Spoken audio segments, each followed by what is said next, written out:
Welcome to our channel. నేను మీ Laxman. Hyderabad real estate గత సంవత్సరం నుంచి అసలు ఏం జరుగుతుంది గ్రౌండ్ లెవెల్లో, అసలు సామాన్యులు ఇప్పుడు ల్యాండ్ కానీ ఇటు ఒక ఇల్లు కానీ కొనే పరిస్థితిలో ఉన్నారా? ఈ స్టాగ్నేషన్ ఎంతకాలం, ఇదే పరిస్థితులు కన్నా ముందు ముందు నడిస్తే అసలు రియల్ ఎస్టేట్ పరిస్థితి ఏ విధంగా ఉంటుంది? ఇదే అంశంపై ప్రస్తుతం మనతో పాటు చర్చించడానికి ఆర్యన్ గారు ఉన్నారు, ప్రముఖ రియల్ ఎస్టేట్ ఎక్స్పర్ట్. ఆయనతో పాటు మాట్లాడి మరిన్ని విశేషాలు తెలుసుకున్నాం. నమస్తే నారాయణ గారు. నమస్తే అండి లక్ష్మణ్ గారు. సో ఎలా ఉన్నారు? బాగున్నారండి. అసలు లాస్ట్ టైం మంచి ఇన్ఫర్మేషన్ ఇచ్చారని చెప్పి కూడా కామెంట్స్ రూపంలో కూడా చాలా మంది మాట్లాడటం కూడా జరిగింది. ముందుగా మీరేం చెప్తారు? So first of all thank you real boom channel and Lakshman garu. ఎందుకంటే మీరు అడిగే క్వశ్చన్స్ కస్టమర్ పాయింట్ ఆఫ్ వ్యూలో ఉన్నాయి. సో వాళ్ళు ఏమనగాలనుకుంటున్నారో వాళ్ళ తరపు నుంచి మీరు అడిగినట్టుగా ఉన్నాయి కాబట్టి ఆన్సర్ చేయడం కూడా నాకు ఈజీ అయింది. సో నాకు కూడా చాలా కాల్స్ వచ్చినాయి, ఈ ఇంటర్వ్యూ ద్వారా చాలా కాల్స్ వచ్చినాయి అండ్ నేను కూడా మాట్లాడటం జరిగింది. సో జెన్యూన్ మీ వ్యూవర్స్ కూడా జెన్యూన్గా వాళ్ళకి నిజంగా తెలుసుకోవాలని ఇంట్రెస్ట్ ఉన్న వాళ్ళే రావడం కూడా హ్యాపీగా అనిపించింది అండి. సో ఒక్కసారిగా మీరు రియల్ ఎస్టేట్ ఎక్స్పర్ట్గా పక్కన పెడదాం. అసలు కస్టమర్ అంటే ఏంటి? కస్టమర్ అంటే ఏదైనా కొనుక్కునేవాడే సార్, ఏదో ఒక ప్రోడక్ట్ కొనుక్కునేవాడు ఆయన. ఓకే, సో అదే మా విషయంలో అయితే ల్యాండ్ కొనుక్కుంటాడు, లేదా ఇల్లు కొనుక్కుంటాడు, ఇంకోటి కొనుక్కుంటాడు. కస్టమర్ అనే పదం ఎక్కడి నుంచి వచ్చిందంటే ఏదైనా కొనుక్కునే పర్సన్, బై చేసే పర్సన్ ఎవరైతే ఉంటారో అతను కస్టమర్ అంటాం మనం.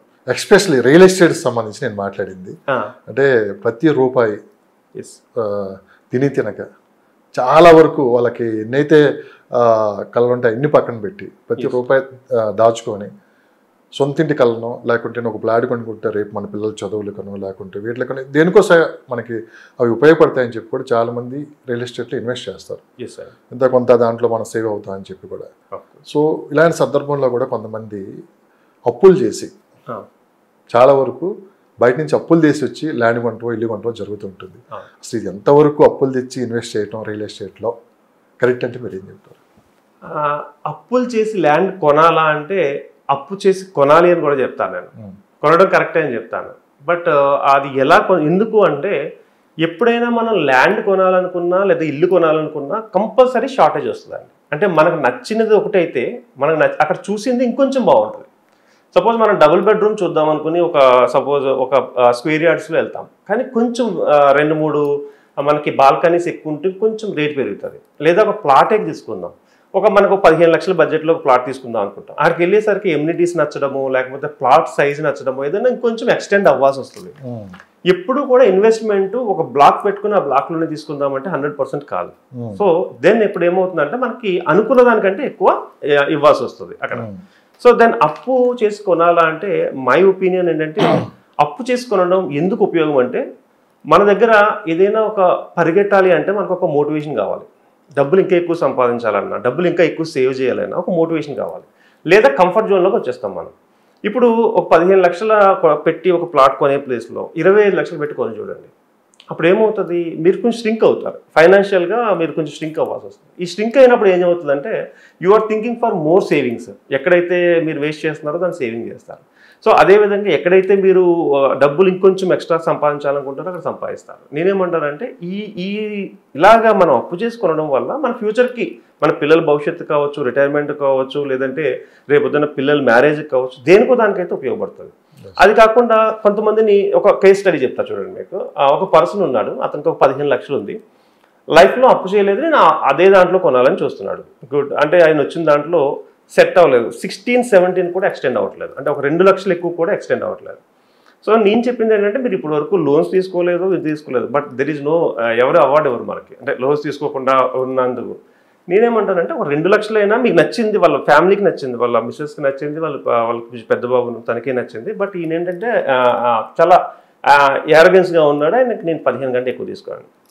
నేనేం చేశానంటే ఎందుకు తీసుకోరు అంటే నాకు అప్పు అంటే భయం. ఇది అప్పు కాదు ఇది, ఎందుకంటే రేపు మీకు వచ్చే ఆదాయానికి వచ్చే పెట్టుబడి మాత్రమే, రేపు ఇంకా ఎక్కువ ఆదాయం వచ్చే పెట్టుబడి. ఇది ఏది అప్పు అవుతుంది, ఏది ఆదాయం క్రియేట్ అవుతుంది తెలుసుకోవాలి ఫస్ట్. నేనేంటంటే కస్టమర్ని ఎలానే ఎడ్యుకేట్ చేస్తాను. మనము తీసుకున్నది అప్పు ఆదాయాన్ని పెంచేదైతే తీసుకోవచ్చు, మనం తీసుకున్న అప్పు ఆదాయాన్ని పెంచకుండా మనల్ని లోబిలోకి నెట్టేసేదైతే 100% తీసుకోవద్దని చెప్తాను. అప్పు తీసుకోమని నేను కూడా ఎంకరేజ్ చేయాలి. కాకపోతే ల్యాండ్ రేట్లు అగ్రెసివ్గా పెరుగుతున్నాయి.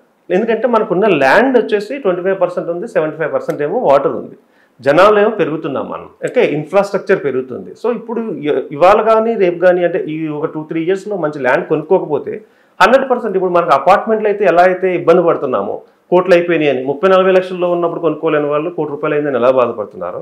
ఇప్పుడు 10 లక్షలు, 15 లక్షలు, 20 లక్షల్లో ల్యాండ్ కొనుక్కునే వాళ్ళు 50-60 లక్షలు పెట్టాల్సి వస్తుంది దానికి. నేనేమంటానంటే ఎప్పుడు రైట్ టైం ల్యాండ్ మీద పెట్టుబడి పెట్టడానికంటే this is the right time, today is the right time అంటారు. అంటే దాని గురించి ఎక్కువ వెయిట్ చేసే కొద్దీ కన్ఫ్యూజన్ తప్ప దాన్ని ఏం చేయలేము. కానీ కొంచెం అప్పైనా తీసుకుని నా ఉద్దేశం ఏమంటానంటే నచ్చిన ల్యాండ్ అంటే కొని పెట్టుకోవాలి. సో ఇందులో 2 క్వశ్చన్స్. ఎస్, మీరు అన్నారు అంటే అప్పు చేసి ల్యాండ్ కొనొచ్చాను. ఎస్, నేను అనేది ఏంటంటే డబ్బులు ఉన్న వాళ్ళు లాంగ్ టైం ఇన్వెస్ట్ చేసే వాళ్ళకి ఏ ఇబ్బంది లేదు. అప్పు చేసిన వాళ్ళకి ఇలాంటి పరిస్థితి అంటే ఇప్పుడు జరుగుతున్న స్టాగ్నేషన్ ఏదైతే ఉందో 1.5 year నుంచి మార్కెట్ మూవ్ అవ్వట్లేదు అనేది, అలాంటి పరిస్థితులు ముందు ముందు వస్తే వీళ్ళ పరిస్థితి ఏంటి?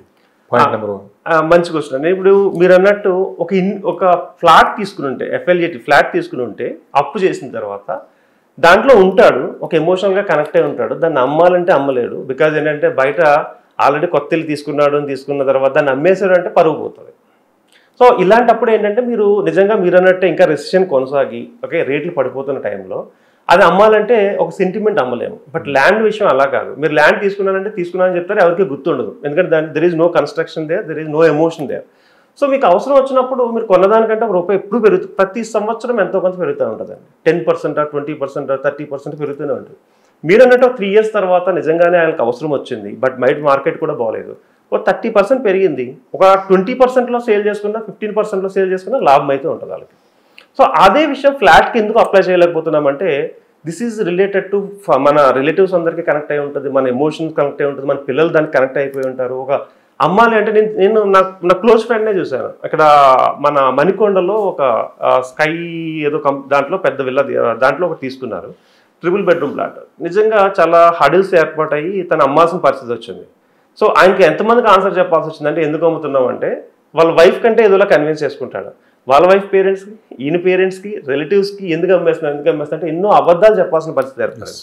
బికాజ్ అదొక షేమ్ ఫీలింగ్ లా లేదు. బట్ అదే ప్లేస్లో ల్యాండ్ ఉండదు అనుకోండి, మీరు ఎవరికి చెప్పినా కూడా అమ్మేసినట్టు తెలియదు, కొన్నట్టు తెలియదు. సో ఐ థింక్ నేనేమన్నాడు అప్పు చేసైనా పర్లేదు కొనండి. అదే ఎలాంటి అప్పు చేయొచ్చు అంటే తక్కువ, అంటే లాంగ్ టర్మ్ ఉండాలి. సపోజ్ మార్ట్గేజ్ లోన్ అంటాము, 10,000 కూడా కట్టుకోవచ్చు నెలకి. అలాంటిది ఏదైనా చిన్న తీసుకోండి. లేదా పర్సనల్ లోన్ తీసుకుంటే 5 yearsలో క్లోజ్ అయిపోతుంది. సో ఇక్కడ అప్పు అనే దానికంటే అప్పు పెరిగే ఆదాయం ఇది. ఇక్కడ తీసుకున్న అప్పు పెరుగుతుంది ఆదాయం. వెయిట్ చేసే ఓపిక ఉండాలి.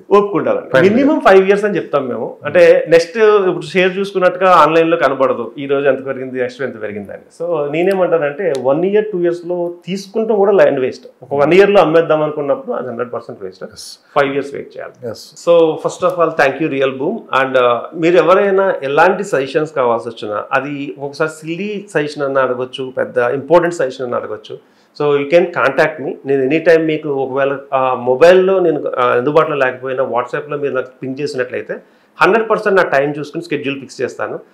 నా నెంబర్ 9391151121. సో ఎలాంటి క్వశ్చన్ అయినా మీరు అడగండి. ప్రజెంట్ 100% మీకు అక్యురేట్గా చెప్పడానికి ట్రై చేస్తాను నాకున్న నాలెడ్జ్ ఉపయోగించి. Thank you.